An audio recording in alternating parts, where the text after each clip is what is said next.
Et je vous propose du coup d'accueillir donc les intervenants et l'animatrice donc de la table ronde, la première table ronde intitulée l'intelligence artificielle en entreprise entre risques et opportunités. Merci à Joséphine Hurstel qui est responsable des études au Conseil national du numérique qui va animer cette table ronde et que j'invite à cette table. Donc avec elle, et je la laisserai vous présenter Marc Malenfer de l'INRS, Basile Gullet, que j'ai vu par là, Cindy Pépin et Dorian Barbier, voilà, qui nous rejoignent, et Michael Guillois, qui arrive également. Et merci à vous. Je vous laisse les micros, peut-être. Je vous laisse vous installer ici. Et si ça vous va, peut-être, Joséphine, de rester debout, peut-être pour l'animation. Hein, on s'est dit que ça serait plus agréable que d'avoir 6 personnes. Et du coup, je vous laisse le micro. Je vous passe le micro. Merci beaucoup. Merci à tous.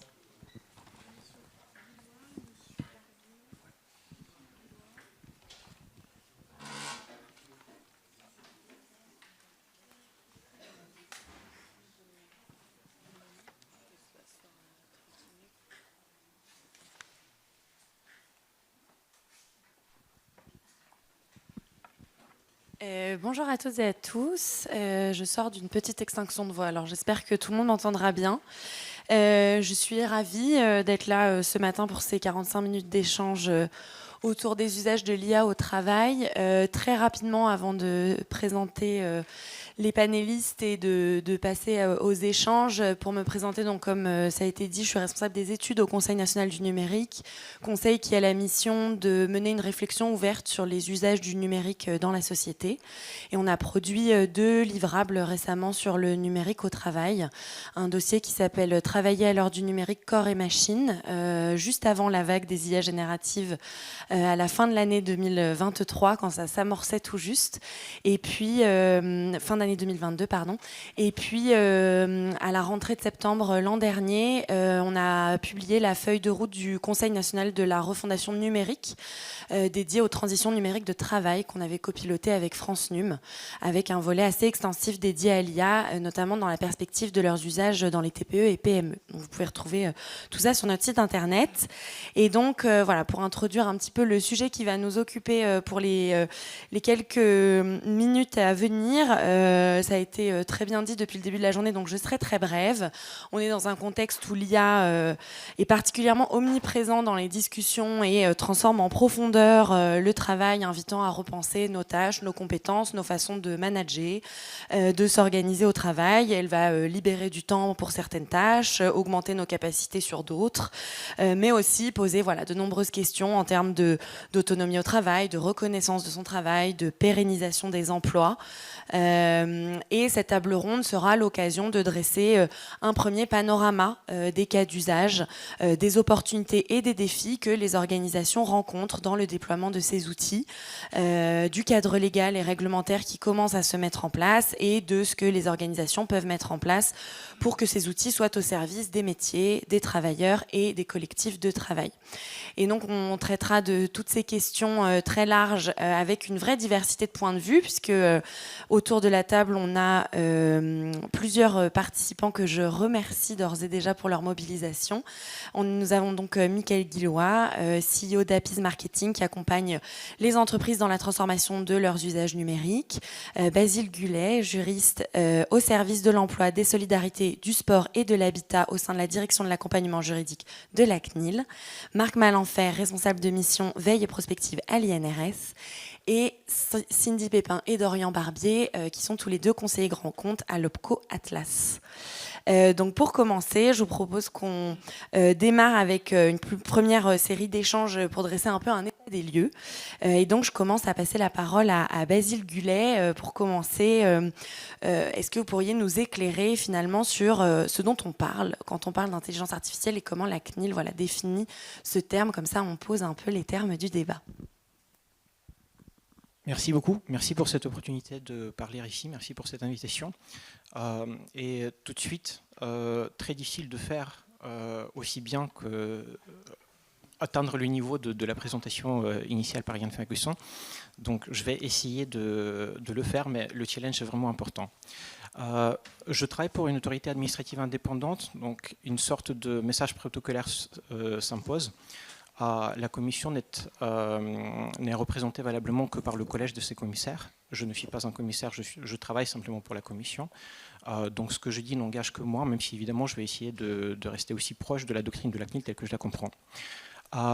Sur la notion de l'IA, la CNIL a une situation particulière. Elle est limitée par les textes qui prévoient son existence et lui confèrent des compétences. La présentation de ce matin est extrêmement riche. Elle présentait les aspects sociologiques, économiques, le ressenti psychologique des gens qui étaient confrontés à l'introduction de l'IA dans les entreprises. La CNIL peut en connaître, mais ce n'est pas le cœur de son métier. Son métier, c'est le juridique. La deuxième contrainte imposée par cette limite, c'est qu'elle ne s'occupe que des aspects de l'intelligence artificielle qui concernent le traitement des données à caractère personnel. Je ne vais pas vraiment rentrer dans le détail de ces concepts parce que le temps est très limité.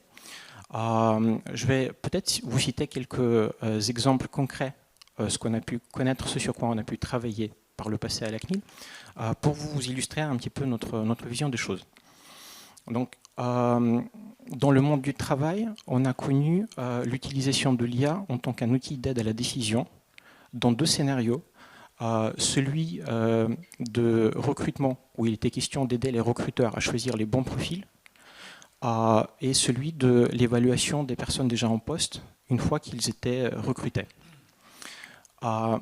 Dans les deux cas, on s'est rendu compte, on a pu faire un certain nombre de constats qui complètent le tableau qui était dressé par Ian Ferguson. Le premier constat, c'est la manière dont ces outils ont été conçus et la manière dont ils génèrent les décisions. La manière dont ils sont conçus, le plus souvent, ils partent de l'analyse des données qui sont existantes. Par exemple, dans le cadre des outils d'aide à la décision pour le recrutement, l'idée est d'aller dans les grandes bases, je n'ai pas le droit de les citer, mais vous pouvez vous imaginer des plateformes de mise en ligne des CV professionnels, où on voit les parcours des gens. Et la conception de l'IA va prendre ces données et va essayer de trouver des corrélations qui sont associées au succès sur un poste. Le problème avec ce genre de fonctionnement, c'est que l'IA ne part que de l'existant. Et si dans l'existant, il existe par exemple des billets, elle va les reproduire. Ou si dans l'existant, il n'existe pas des très nouvelles tendances, des nouveaux types de métiers, des nouveaux types de compétences, les nouveaux types de savoir-faire, elle ne va pas pouvoir les gérer non plus. Le deuxième problème avec ça, c'est qu'une fois que l'IA va générer sa décision, va par exemple sur les 50 ou 100 profils reçus par un recruteur lui indiquer les 10 ou les 15 qu'elle estime plus performants, plus potentiellement utiles pour la société que les autres, il y a une sorte de déresponsabilisation de la personne qui va prendre en compte cet input et qui va finalement avoir tendance à répliquer ces décisions sans trop se poser la question sur sans trop d'approche critique de cette décision. Ces deux limites, nous les considérons comme des espèces de risques qui peuvent être associés, qui peuvent être générés par l'introduction de l'intelligence artificielle dans le cadre opérationnel de l'entreprise. Et il se trouve que le système juridique actuel, donc ce qui constitue le cœur de notre métier, traduit ce risque d'efficacité, d'efficience. On a un risque juridique pour la société qui déploie ces outils. Vous avez sans doute entendu parler du RGPD, le Règlement général à la protection des données. C'est un texte qui réglemente en France la manière dont les entreprises doivent traiter des données à caractère personnel. Donc si on retient l'exemple de CV reçus par le recruteur et qui sont moulinés par l'intelligence artificielle qui lui dit qu'un tel sera sans doute mieux sur ce poste qu'une telle, le CV dans cet exemple, ce sont des données à caractère personnel Et le texte qui est applicable en France, le RGPD, il dit que si ces données ne sont pas traitées correctement, conformément à cette réglementation, l'entreprise encourt un risque de sanctions juridiques qui peuvent être très élevés. Et il se trouve que dans le cas des outils qui sont ceux de l'IA, il y a deux problématiques spécifiques qui peuvent rendre ce risque vraiment tangible, vraiment important pour les sociétés qui s'équipent de ces outils. Le premier type de risque est celui de l'adéquation. C'est un principe qui est posé par le RGPD qui dit que lorsque vous traitez les données, vous ne pouvez traiter que ce qui est nécessaire par rapport à la tâche qui est recherchée. C'est fait pour éviter une aspiration massive des données sur les gens, mais vu que la règle est formulée de cette manière-là, cela veut dire aussi que lorsque la décision qui est générée par un outil n'est pas vraiment correcte, n'est pas vraiment efficiente, il peut y avoir un risque de non-adéquation entre les données qui ont été utilisées à l'input et les données de la décision qui est produite. Or, ce principe d'adéquation, il est sanctionnable juridiquement, ce qui fait que lorsqu'on s'équipe d'un outil de l'IA qui a été développé parfois sans trop savoir, même par ses développeurs, de la manière dont il fonctionne, lorsqu'il s'appuie pour la production de la décision sur les choses qui peuvent ne pas être vraiment pertinentes, du point de vue expert, entendu comme dans sa conception classique, l'entreprise peut s'exposer effectivement à un risque de sanctions, notamment financières, importantes. Le deuxième principe qui est celui du RGPD et qui peut être appliqué à l'IA, c'est la notion de la décision individuelle automatisée. Il y a une sorte de méfiance très importante du RGPD à la production des décisions qui concernent un être humain lorsque celles-ci sont uniquement générées par la machine sans aucune intervention de l'être humain derrière. Ce fonctionnement-là est par principe interdit. Donc, normalement, de tels outils ne peuvent pas exister. Il y a 3 exceptions que le texte prévoit limitativement, dont on se rend compte qu'aucune des 3 ne semble être mobilisable dans le contexte du travail. Sans trop rentrer dans les méandres d'explication de comment ça fonctionne cet article, on aura quelques liens qui seront diffusés après la conférence pour ceux qui veulent creuser. Il y a juste à retenir que vu qu'il existe un principe dans l'interdiction, vu qu'il existe peu d'exceptions mobilisables dans le domaine du travail, et combien même elle aurait pu être mobilisée, il y a des suites importantes pour l'entreprise en termes de garanties qu'elle doit mettre en place pour quand même poursuivre avec l'utilisation de ces outils métiers.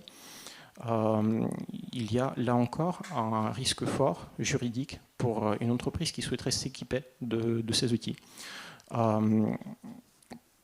Actuellement, la Commission mène un certain nombre de travaux pour capter des nouveaux usages, outre ceux en fait, sur lesquels on a pu déjà se pencher. Et on est très preneur aussi de votre feedback, parce qu'on intervient surtout lorsque des problèmes ont été identifiés déjà sur le terrain par les professionnels. Et c'est un peu comme ça en fait que se passe l'acquisition de la connaissance du côté de la CNIL, c'est lorsqu'on est sollicité par le public, soit dans le cadre d'un contentieux, soit dans le cadre des demandes de conseil. Donc il y a des possibilités d'approfondir un petit peu cette thématique sous forme de dialogue lorsque vous pensez que vos structures peuvent être impactées ou lorsque vous souhaitez en fait interagir avec la commission là-dessus. On m'a expliqué qu'il y avait un nombre très limité du temps par participant, donc je passe la parole aux personnes suivantes, mais c'est quitte évidemment, à charge évidemment de pouvoir vous répondre à vos interrogations si jamais il y aura des questions par la suite.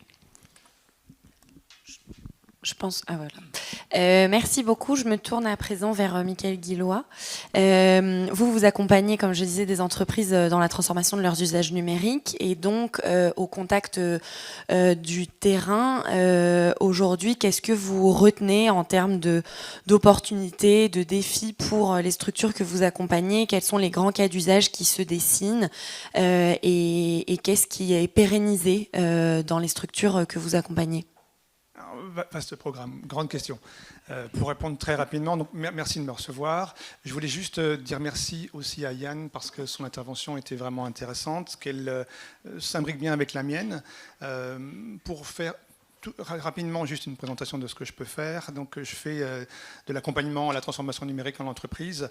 Et ça, c'est en lien aussi avec l'expérience que j'ai pu avoir moi. En novembre 2022 est arrivé ChatGPT, enfin l'ouverture de ChatGPT. Et ça a directement impacté ma société parce que je me suis rendu compte que ce nouvel outil-là faisait quasiment la même chose que je pouvais faire.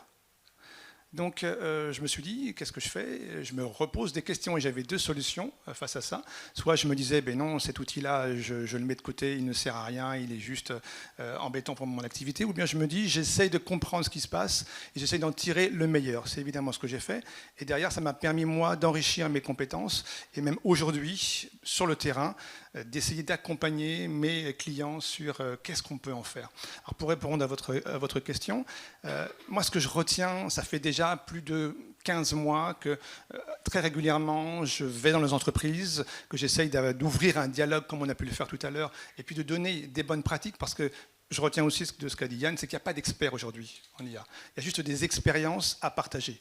Moi, celle que j'ai, mais je l'ai depuis novembre 2022, et c'est ça que je partage. Et ce que je retiens depuis pas mal de temps et pas mal de rencontres, c'est qu'il y a le rêve et puis la réalité. Dans mes rêves les plus fous, cet outil-là, il va me décharger complètement de tâches qui ne m'intéressent pas. Répondre à un mail, par exemple, et j'en reçois beaucoup, ça ne m'intéresse pas forcément, je n'ai pas le temps. Donc ça, c'est le rêve. La réalité, si vous donnez à ChatGPT un mail et vous lui dites fais-moi une réponse, le résultat, il est catastrophique. Il est à côté de la plaque souvent, ce n'est pas dans votre style. Derrière, il n'y a pas l'humain. Donc, je ne crois pas, moi, du tout, à l'utilisation de ces outils-là comme une solution qui apporte un produit fini. Si c'est ça, ça ne marche pas. Par contre, je me suis rendu compte à l'usage qu'il y avait tout un tas de nouvelles pratiques qui étaient vraiment intéressantes. Plutôt que de se dire, je vais confier à ChatGPT une mission, et il se débrouille, il l'a fait, et ça me décharge. Et moi, je fais autre chose à la place. Eh ben, on peut l'utiliser comme pour la fonction, par exemple, alors j'ai noté différentes choses, la fonction de training. Dans une entreprise, une grande entreprise française, par exemple, avec plus de 200 commerciaux, eh ben, ces gens-là ont plus de 20 ans d'expérience. Je ne vais pas leur apprendre leur métier, mais de leur dire, mettez-vous devant ChatGPT et avec un prompt vraiment bien structuré, et pas juste une simple question, entraînez-vous avant d'aller au rendez-vous de l'un de vos clients. ChatGPT, c'est le meilleur outil pour vous empêcher de tourner en rond.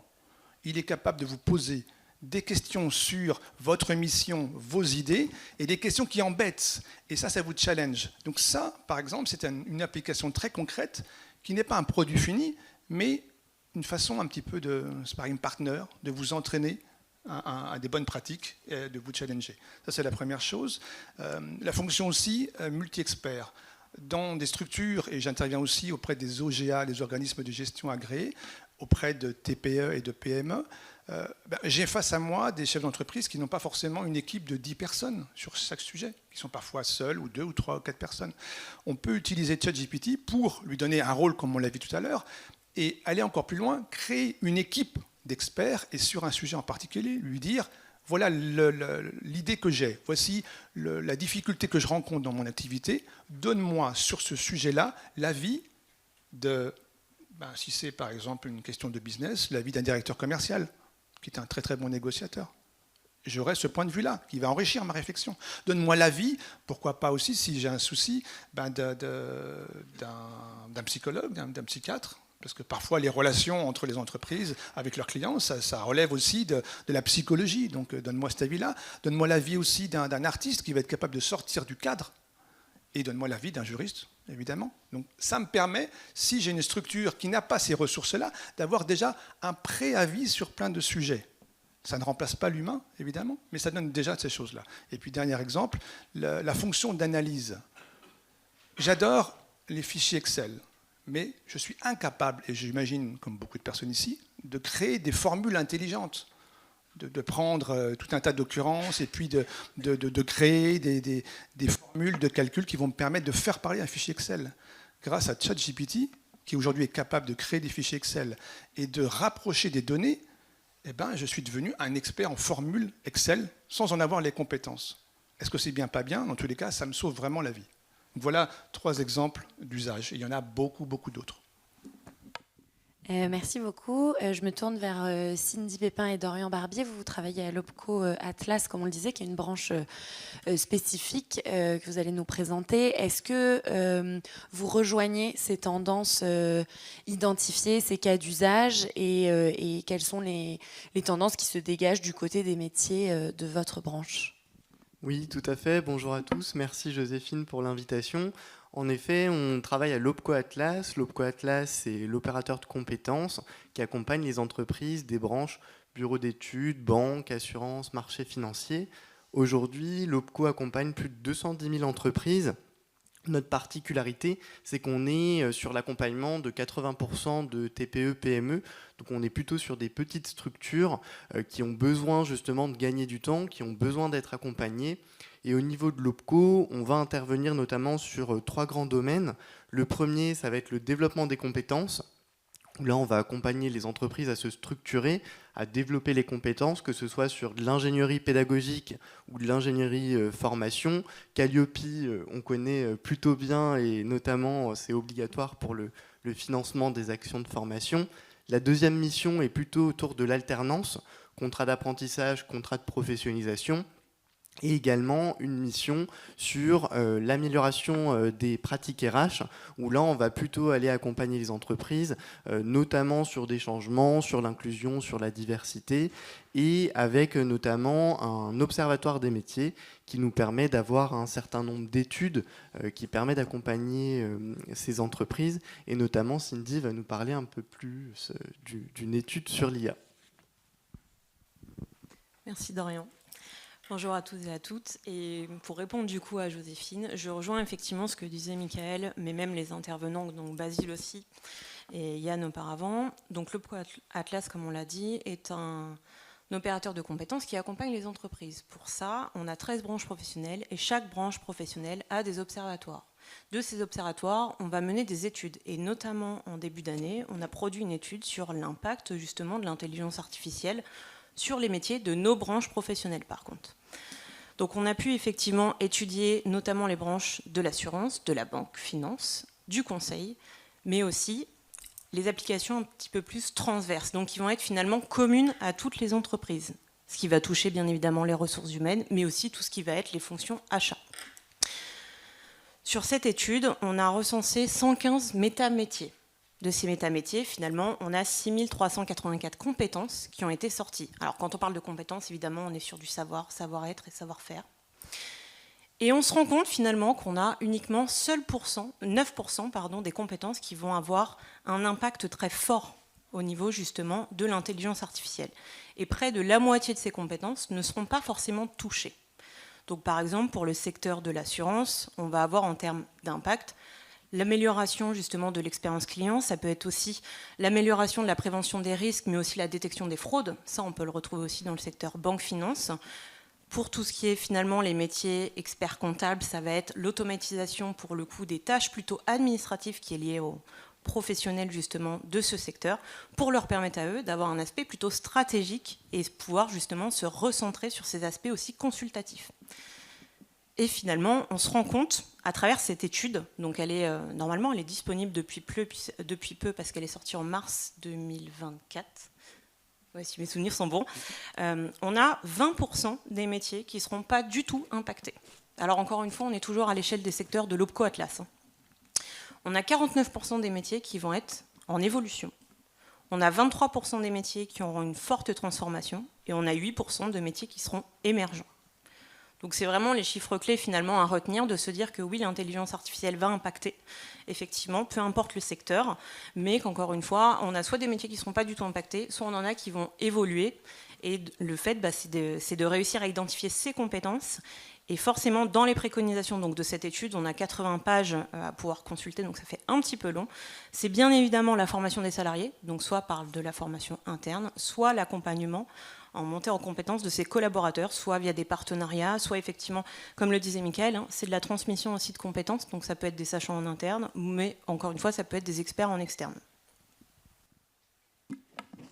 Merci beaucoup. Ça rejoint pas mal des travaux qu'on a menés aussi au Conseil qui tendent aussi vers ce constat de soit pas d'impact, soit plutôt une transformation plutôt qu'une disparition, et qui a été longtemps un peu un angle mort. On s'est beaucoup concentré sur le risque de disparition.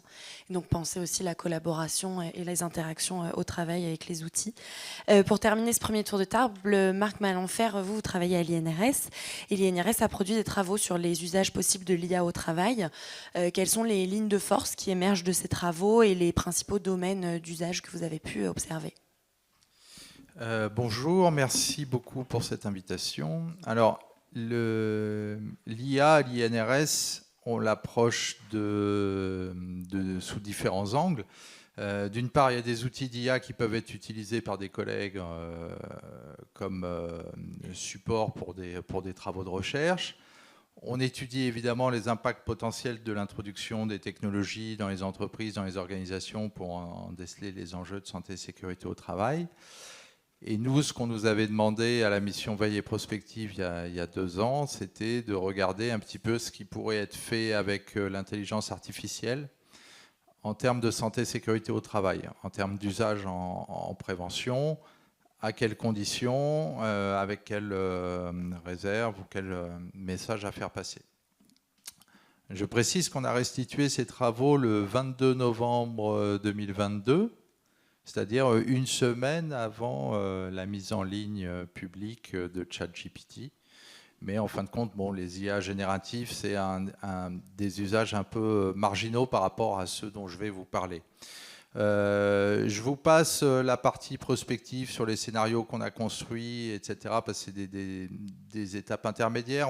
Je vous propose d'évoquer notamment 3 domaines d'usage possibles de l'intelligence artificielle à des fins de santé et sécurité au travail, et puis d'évoquer les questions que ça pose.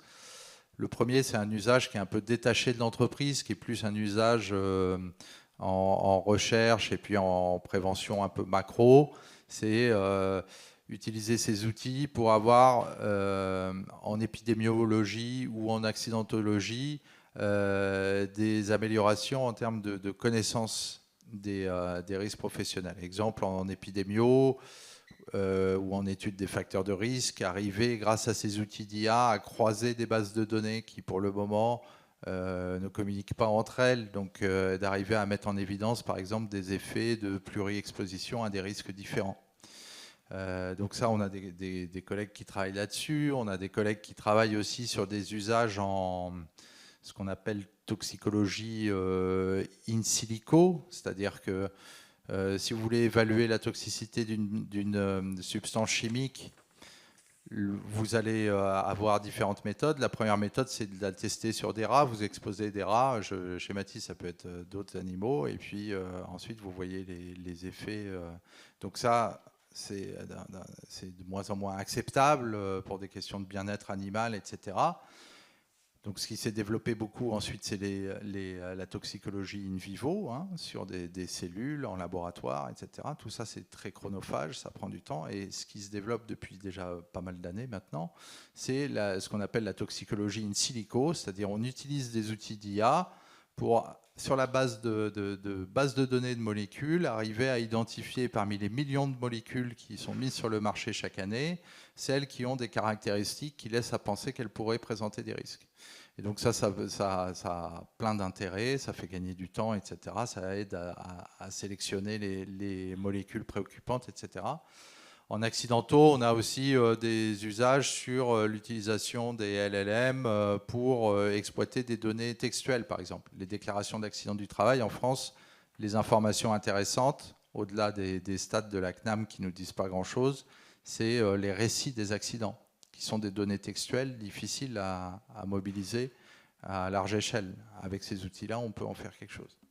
Donc il y a des choses intéressantes à ce niveau-là. Après, on a regardé aussi au niveau des lieux de travail, là pour le coup, les usages qui pouvaient être faits en termes de sécurisation des lieux de travail. C'est-à-dire on va mettre des capteurs, on va mettre des caméras, on va mettre des équipements de protection individuelle connectés sur les opérateurs ou des bracelets pour surveiller leurs paramètres.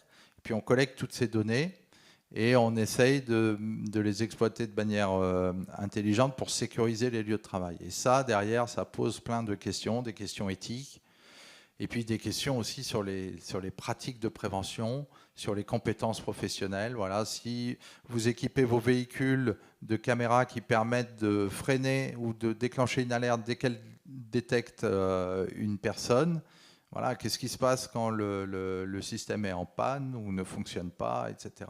En quoi ça modifie les comportements des opérateurs. Et puis le troisième domaine d'usage très intéressant aussi en termes de santé-sécurité, c'est tout ce qui est robotique avancée, notamment téléopération. Et donc ça, c'est des perspectives intéressantes qui permettent d'envoyer, par exemple, des robots dans des environnements soit confinés, soit dont on suspecte ou dont on sait qu'ils sont contaminés, pour éviter d'exposer des opérateurs à des dangers. Donc voilà, à travers ces cas d'usage, on a identifié un certain nombre de potentialités, de choses qui pouvaient être intéressantes, mais aussi des effets pervers potentiels dont on pourra peut-être reparler plus tard. Merci beaucoup. Et donc, après ce premier tour de table, plutôt sur vos constats, cas d'usage que vous observez dans vos différentes activités, je vous propose un deuxième échange plutôt basé sur les solutions et conseils que vous pourriez donner sur la base de ces constats. Michael Guillois, vous, fort de votre expérience auprès de vos clients que vous décriviez tout à l'heure, si vous deviez donner 1, 2, 3 conseils prioritaires à une organisation qui serait tentée par le déploiement d'un outil d'IA pour que ce soit bénéfique à la fois pour la structure et pour les collaborateurs, qu'est-ce que vous diriez en priorité ? Je dirais que plus le monde change vite et plus le monde nous tourne la tête, plus on a besoin de revenir aussi au bon sens. C'est intéressant pour ça donc d'avoir des chiffres, de comprendre ce qui se passe. Donc la première étape, moi, quand je suis sollicité par les entreprises, c'est d'aller rencontrer les collaborateurs et puis d'essayer de créer un dialogue pour comprendre ce que pensent les gens de l'IA, et l'IA générative en particulier, pour essayer de décrypter un petit peu les choses, essayer de rassurer, parce qu'il y a aussi besoin de beaucoup de rassurer. Le constat qu'on a vu tout à l'heure aussi, la présentation précédente, il est réel, mais il peut aussi faire peur. Et je participe aussi à beaucoup de rencontres où j'ai le même état des lieux, mais qui est fait d'une autre façon, beaucoup plus enthousiaste. Donc j'ai les deux versants de l'histoire aussi. Donc rassurer les gens et puis aussi les alerter. Donc, parce que les collaborateurs qui m'inquiètent le plus, ce sont ceux qui vont se dire « l'IA générative, c'est génial, il faut absolument que je l'adopte » sans se poser des bonnes questions. Donc si on rassure, si on se pose des questions, déjà c'est une bonne chose. Et surtout si on parle tous la même langue. Et c'est souvent ça. Quand on parle de l'IA, c'est tellement déjà une technologie nouvelle et puis un monde qui va avec qui est en train de changer que souvent on ne parle pas du tout des mêmes choses en fonction de notre culture parce qu'on a tous découvert l'IA et on vient tous de cultures professionnelles très différentes. Donc quand déjà on a cette première étape-là, et ça passe par des conférences par exemple, où je présente les choses, j'explique ce qui se passe, la réalité, je montre beaucoup d'exemples pour expliquer le monde dans lequel on vit tous maintenant. Parce que l'IA, ce n'est pas juste là, 2022, mais ça existe depuis beaucoup plus longtemps. On vit dedans. Quand on part en vacances et qu'on prend un avion chez Air France, par exemple, une partie de la maintenance est faite aussi par l'IA. Leurs IA leur permettent de savoir que tel train d'atterrissage, il va dans X heures de vol cassé. Donc il faut le changer en préventif. Donc déjà, cette première chose-là. Quand on a ça et qu'on parle tous la même langue, on passe par une phase de formation où on apprend à utiliser l'outil. Et utiliser l'outil, on a tous utilisé l'outil, pas besoin de qui que ce soit pour l'utiliser. On a tous mis une phrase, une question sur ChatGPT, et puis le résultat est très décevant parce que c'est pas comme ça que ça marche, c'est pas comme ça que l'outil marche. L'outil, il n'est pas intelligent. L'outil, il a besoin qu'on s'adapte à lui. Quand on a quelqu'un d'intelligent en face de soi, il n'y a pas besoin, ça marche très bien. Là, il faut comprendre comment il fonctionne et essayer de créer des prompts. Ça ne suffit pas les prompts, il faut créer des méta-prompts. Une fois qu'on a fait ça, ça marche beaucoup mieux.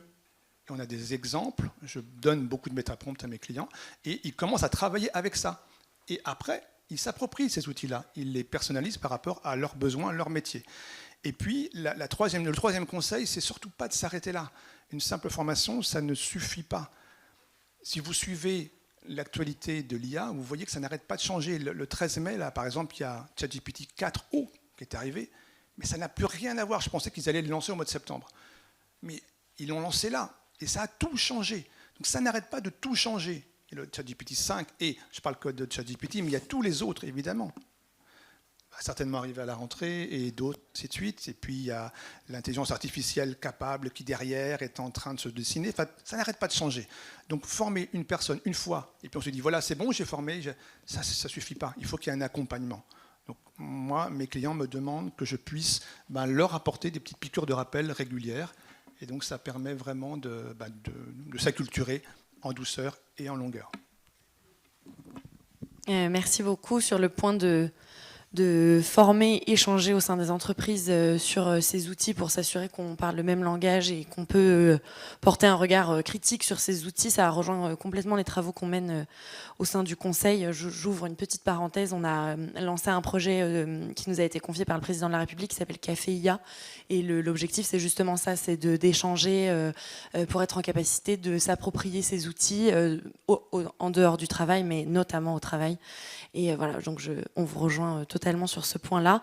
Cindy et Dorian, vous disiez une des missions de l'OPCO Atlas, c'est d'accompagner les entreprises de votre branche sur ces différents sujets. Donc comment aujourd'hui, qu'est-ce que vous avez mis en place pour accompagner les entreprises de votre branche en matière de déploiement d'IA et quelles ressources on peut potentiellement retrouver de votre côté ?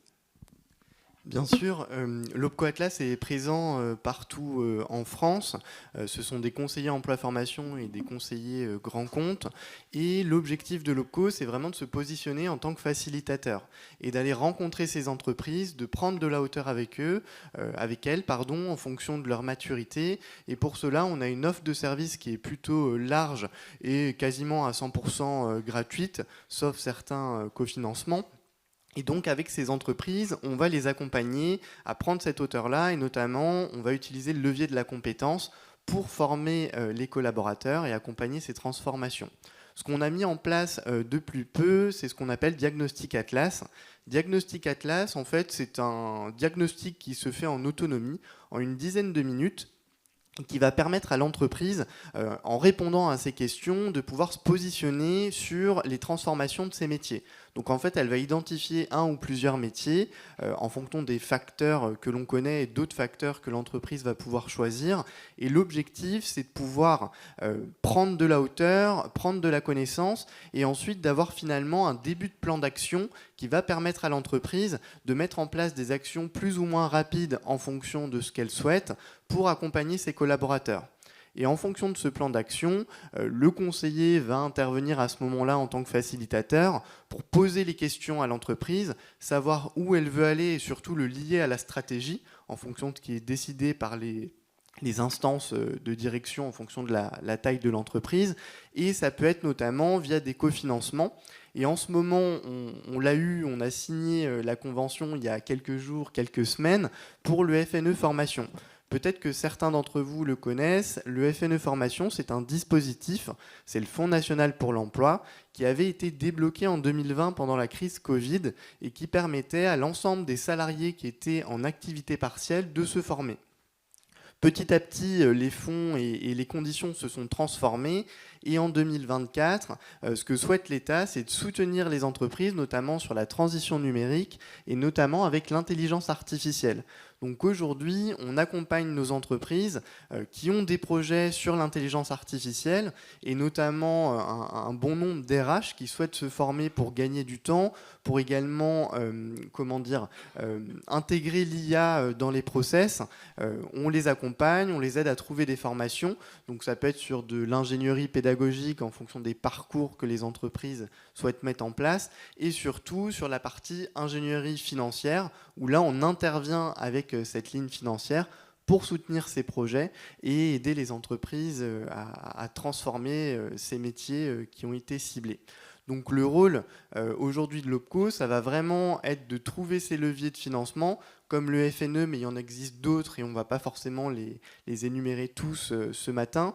Mais en tout cas, le conseiller est en tant que facilitateur pourrait l'aider, l'entreprise, à transformer et accompagner les salariés sur ces transformations. Merci beaucoup. Marc, je vous redonne la parole. Vous disiez justement à la fin de votre précédente intervention que dans vos études se dégageaient aussi des points de vigilance. Et donc, est-ce que vous pourriez nous en dire plus et développer ces enjeux en termes de prévention, de risques de santé et sécurité au travail que vous avez pu observer dans le cadre des études que vous avez menées? Alors, le premier message qui nous semble fondamental, c'est celui du dialogue social, mais je ne vais pas m'étaler dessus parce que c'est le thème de la table ronde suivante. Mais voilà, l'implantation de ces dispositifs, sans tenir compte, Ian Ferguson tout à l'heure faisait référence plusieurs fois au travail réel. Voilà, si on n'implique pas les opérateurs, qu'on parachute des outils qui ont été conçus hors sol dans les entreprises et qu'ensuite on demande aux opérateurs de s'y adapter, ça ne peut pas fonctionner correctement. Le deuxième message important, c'est celui de la formation, parce qu'évidemment, si on veut que les gens puissent discuter et avoir un regard critique sur ces outils, il faut les former pour qu'ils comprennent les fonctionnements, etc. Donc là, plusieurs intervenants en ont déjà parlé. Moi, sur la formation, j'ai un message important à faire passer sur la formation des développeurs de ces outils. Parce qu'il faut évidemment former les acteurs de l'entreprise à comprendre ces outils, ces dispositifs, ces technos, etc. Il faut aussi former les gens qui développent ces outils aux questions de santé et sécurité au travail, de management, de risques psychosociaux, parce qu'on voit arriver sur le marché des dispositifs qui ont été conçus par des informaticiens qui, visiblement, n'ont jamais entendu parler des principes généraux de prévention. Donc ça, c'est un vrai souci pour les entreprises. Et c'est un souci aussi,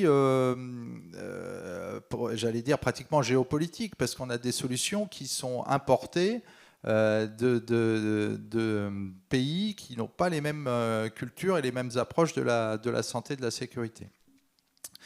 Sur la formation, j'insiste aussi, et face à ces technologies, sur la différence énorme qu'il y a entre les grosses entreprises et les petites entreprises.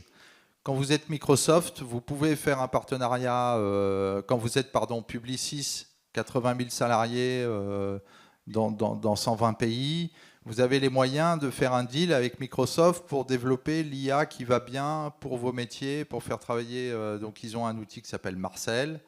Je dis qu'il va bien, ça reste à vérifier, mais enfin, ils le font sur mesure en fonction de leur métier, de leurs besoins, etc. Ils ont les moyens de le tester en interne avec leurs équipes, d'avoir du feedback, etc. Quand vous êtes le patron d'une TPE, vous êtes obligé d'acheter des solutions sur étagère. Et puis, vous avez un commercial qui vous les vend en vous promettant monts et merveilles. C'est formidable, cet outil, etc. Et puis, après, une fois que vous avez investi dans l'outil, vous vous rendez compte à quel point il transforme le travail des équipes et en fin de compte à quel point ce sont les opérateurs qui doivent s'adapter à l'outil et que cet outil, il n'a pas été forcément développé pour votre activité.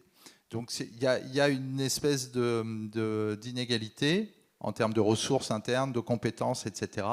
Et il faut trouver des solutions autour de ça pour accompagner les petites entreprises et les aider à avoir un regard critique sur ces technologies. Et puis peut-être le dernier point, c'est des points de vigilance plus techniques.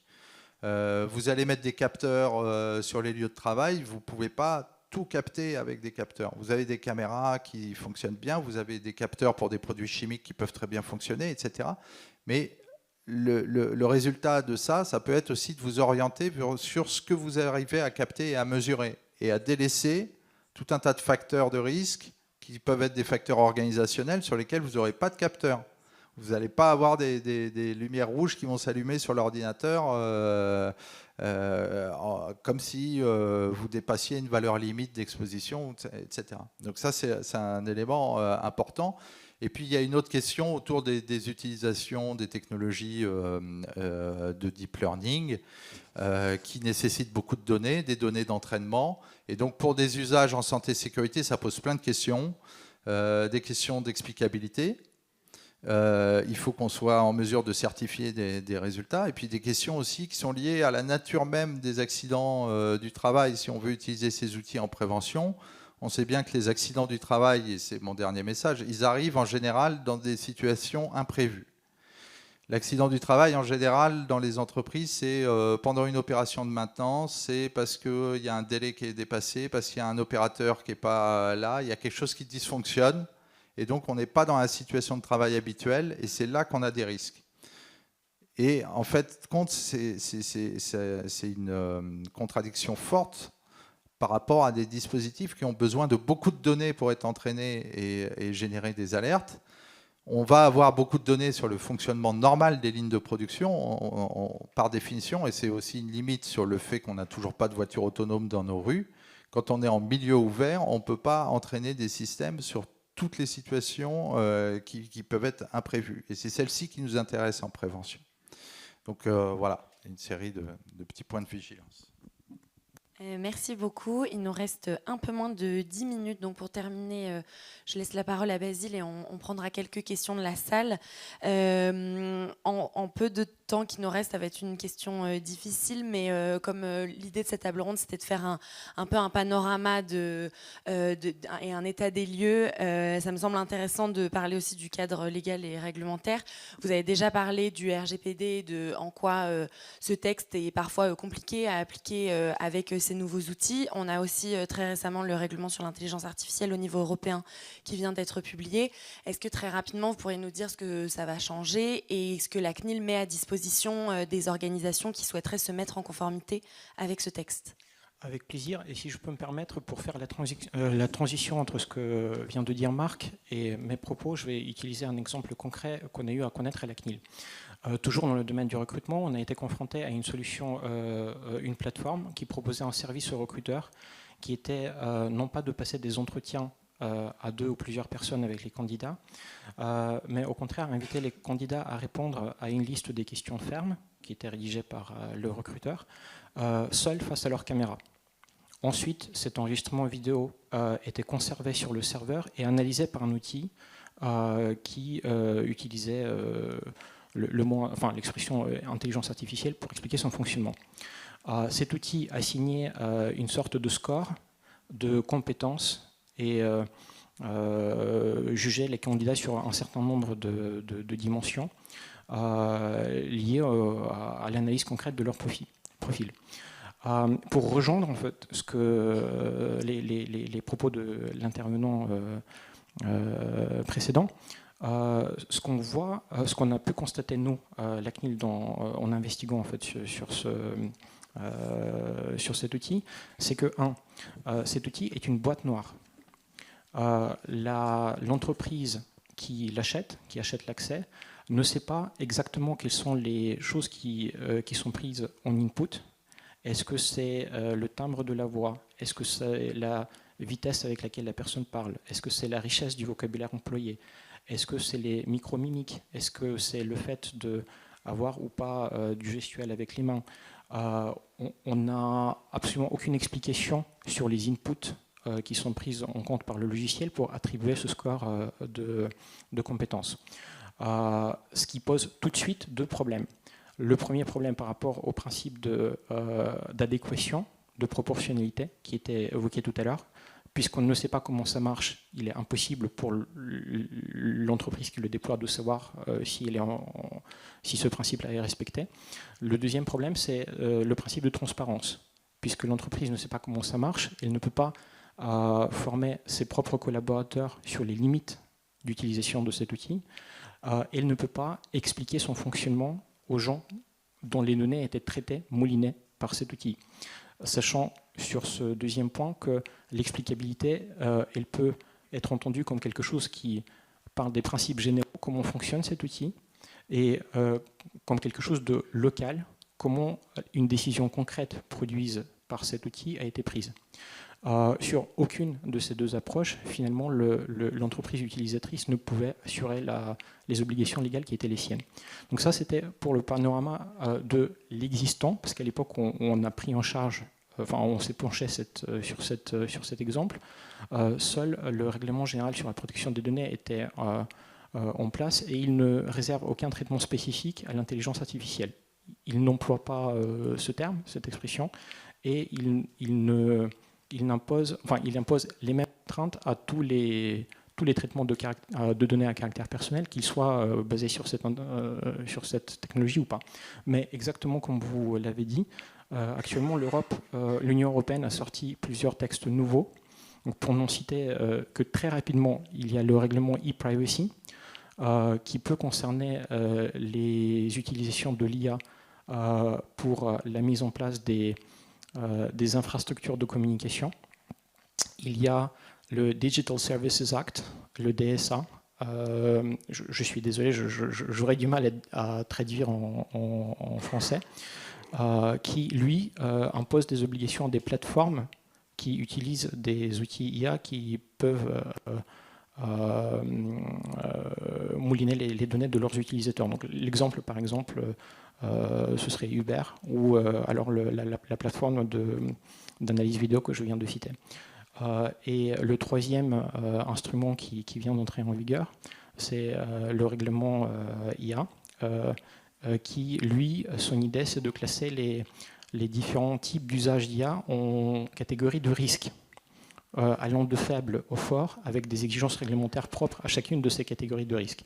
Ce qui est intéressant à noter, c'est que le domaine RH est explicitement cité dans cet outil nouveau, pour donner deux exemples des systèmes qui sont considérés comme à haut risque.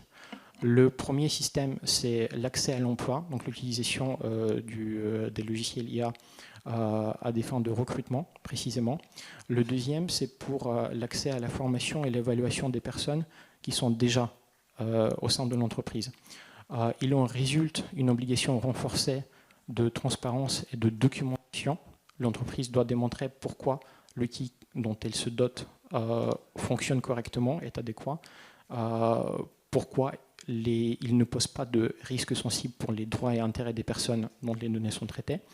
Et pour rejoindre en fait tous les propos précédents, parfois c'est très difficile à faire dans le cas des logiciels basés sur l'intelligence artificielle, notamment lorsque la manière dont ils font l'apprentissage automatisé n'est pas transparente pour les designers, même pour les développeurs eux-mêmes. Donc beaucoup de challenges, nouveaux instruments qui arrivent, les instruments existants qui sont déjà assez contraignants, aussi bien pour les développeurs que pour les utilisateurs. Et ce qui en résulte, c'est vraiment une logique de maîtrise de risque juridique lorsque une société décide de se doter d'un tel outil, qui peut être génial pour la productivité et pour plein d'autres choses, mais où il faut anticiper aussi peut-être certains effets de bord qui peuvent être problématiques par rapport à la manière dont il est déployé. Merci beaucoup. Merci. On a le temps pour une ou deux questions dans la salle. Une ou deux, rapidement.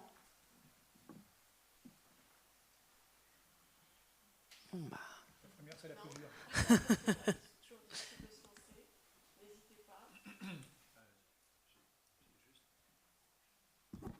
S'il n'y a pas de questions, je reviens juste sur un point que vous venez d'évoquer. C'est la question d'une part de l'explicabilité et d'autre part de la transparence. Parce qu'il y a deux choses qui sont un petit peu différentes. L'explicabilité, pour certains systèmes d'IA, notamment ceux qui reposent sur le deep learning, c'est un vrai problème technique. C'est-à-dire, on n'est plus dans les systèmes experts, comme expliquait Ian Ferguson, où on est capable d'expliquer par un logigramme comment on arrive de A à B. On est dans un système qui arrive de A à B de manière très efficace, mais on ne sait pas expliquer comment. Et donc ça pose plein de questions. Le développeur de l'outil lui-même n'est pas capable d'expliquer comment l'algorithme aboutit, quels critères il prend en compte, etc. Et la deuxième chose, c'est la transparence, et ça c'est un peu différent par rapport à ce que vous donniez comme exemple de l'entreprise qui ne sait pas quels critères sont pris en compte dans l'évaluation des candidats.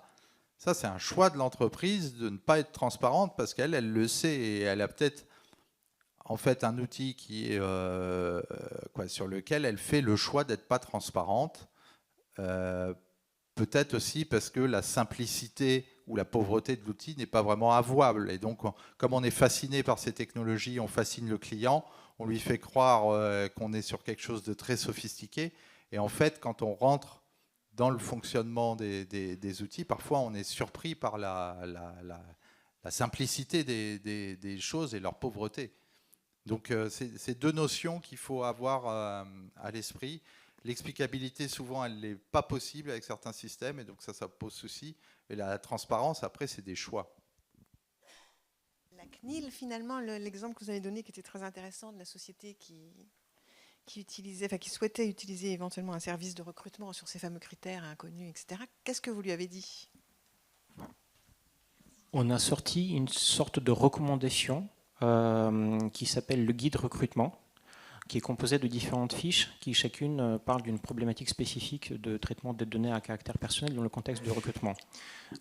Il y en a une qui est consacrée à tous les outils un petit peu nouveaux, pas nécessairement IA, on parle plus de la nouveauté des usages, des scénarios d'utilisation, où on rappelle somme toute la contrainte réglementaire qui existe. Ce n'est pas une position de la CNIL en tant que telle, c'est un état de droit qui existe indépendamment de l'existence de la CNIL, qui est commun par ailleurs à toute l'Union européenne et qui soit interdit complètement certains usages, notamment la prise de décision individuelle automatisée, exclusivement automatisée, lorsque aucune des exceptions posées par le législateur européen n'est remplie.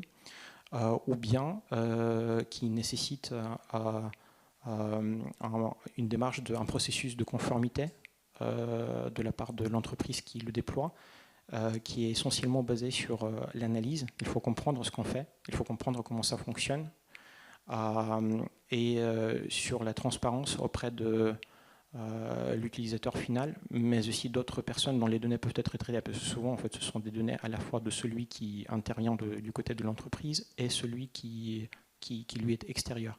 Et je rejoins évidemment les commentaires précédents sur la distinction à faire entre l'explicabilité et la transparence, à ceci près que lorsque l'on ne sait pas comment ça fonctionne, indépendamment de la bonne ou mauvaise foi, parfois l'explication est difficile à produire, auquel cas, par rapport à la contrainte réglementaire existante, ça peut poser des questions.